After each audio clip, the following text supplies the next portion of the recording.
আমার ইন্সপিরেশন ছিল, আমি ডিসাইড করেছিলাম যদি এদিকে গড়িয়ার দিকে যদি কিনি ফ্ল্যাট, তাহলে এই গাঙ্গুলি গ্রুপস থেকেই নেব। With all the amenities, Hospitals and everything. metro, hospitals, schools. আর একটা হচ্ছে এখানে পলিউশনটা কম, নয়েজ পলিউশনটা অনেক কম হবে, যেহেতু হাই রাইজ বিল্ডিং, যার জন্য আপনার সানলাইটটাও যেমন পাবো আবার হাওয়াটাও পাবো। অ্যামিনিটিস তো ভালোই লাগে সবার।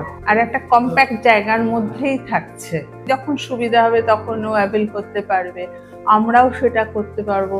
কারণ আমি যেন রিটায়ারি, কিন্তু আমি যোগাটা করলাম, হাঁটলাম।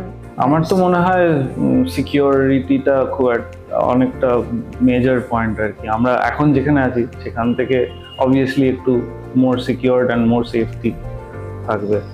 আর তো লাক্সারি তো আছে, অ্যামিনিটিস গুলো তো লাক্সারি হিসেবে লাইফস্টাইলটা একটু চেঞ্জ হবে। হ্যাঁ, এখানে আসলে আরো অনেকের সঙ্গে আমরা আলাপ হবে, না একটা বড় প্রজেক্ট, অনেকে থাকবে এখানে, আরো বেটার হবে।